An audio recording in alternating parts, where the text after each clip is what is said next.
Today I'm going to talk about exposure compensation and hopefully clear up any confusion you might have with this function.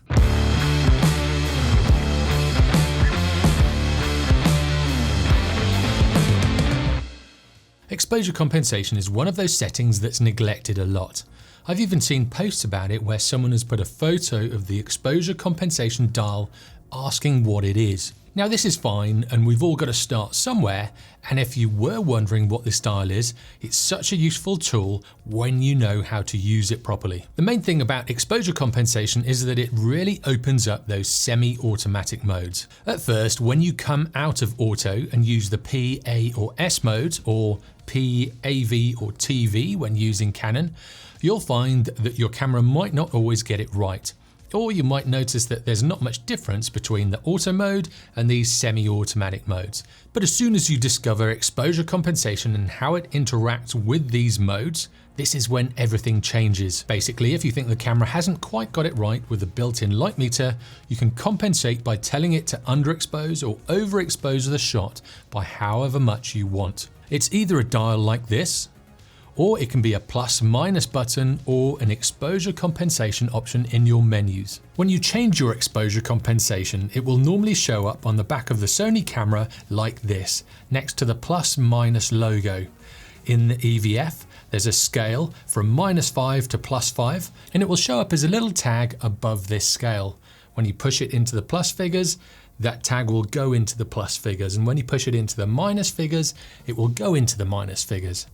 On other brands, it might be a tag above or below this, but it's very similar.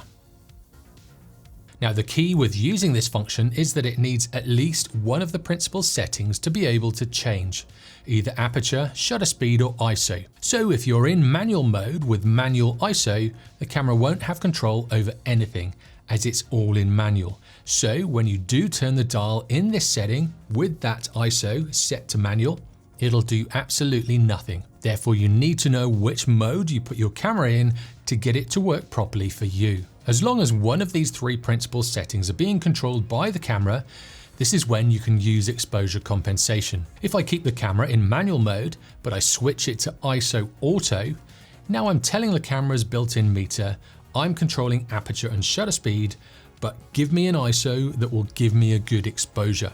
So the camera chooses the ISO for you. The camera will then give you an ISO number which it thinks is a good exposure for the composition that you have.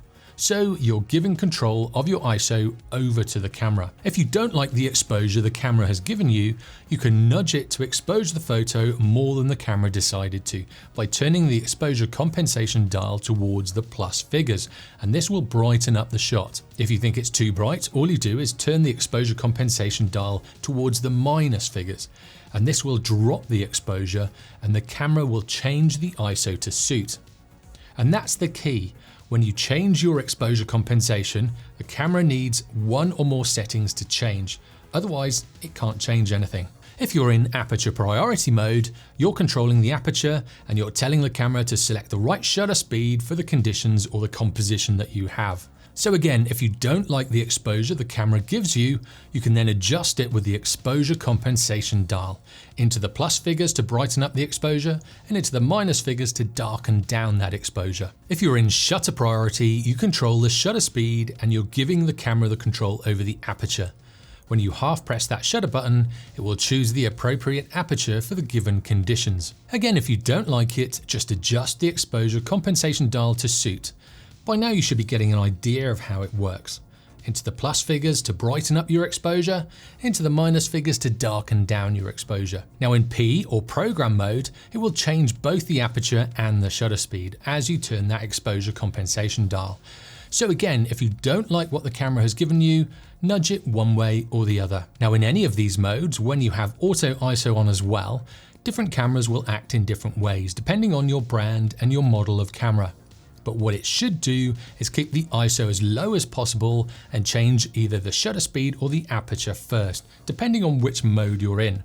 Then when it reaches a limit on one of those first two settings, it will start to change your ISO. In auto mode and scene mode, exposure compensation is grayed out in the menus, and if your camera has the exposure compensation dial, this does nothing. In your camera, these might be called intelligent auto or maybe creative auto, depending on what brand you have.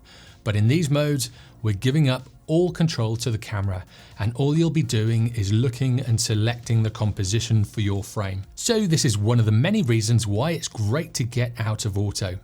Ultimately, you want more control over the camera than your camera does over your photos. So the best way to start gaining control over your camera is to come out into one of these semi-automatic modes, which are the P, A, and S modes, or the P, AV, and TV modes if you're using a Canon camera. Then you need to utilize them by gaining control of that exposure compensation dial to quickly dial in your exposure even further. The great thing about cameras that have the exposure compensation dial on the top as a physical dial, like the Sony cameras, is that when you really start to use it, it becomes quite instinctive. What I've found is all that I need to do is bring my thumb up to that top right-hand corner, and if I want to drop the exposure, I just push my thumb and that dial to the left. And if I want to brighten up the exposure, I push my thumb to the right. So it's very easy and very intuitive once you start using it and when you use it a lot. Also, you can have the camera up to your face using the EVF. You don't even have to pull the camera away or look at the dial. Again, you know to bring your thumb up to that top right-hand corner and push your finger to the left if you want to drop the exposure, or to the right when you want to brighten up the exposure. It's not limited to photos either. I like to shoot video in manual mode, so I have complete control over the exposure. But if you're in aperture priority or shutter priority or even program mode, you can use this dial to quickly tune in your exposure and get it exactly where you want it. In the video setting, when you're in that P, A, or S mode, it works exactly like it does in the stills mode.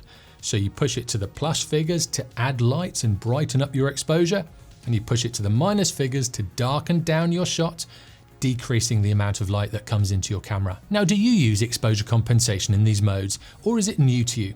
Either way, let me know in the comments below. It'll be great to hear your thoughts. And if you want to learn more, click on this video next. Or if you want to binge watch a load of tutorials on photography, click down here. And if you haven't already, be sure to subscribe for weekly tutorials in photography and videography. I'll see you next time.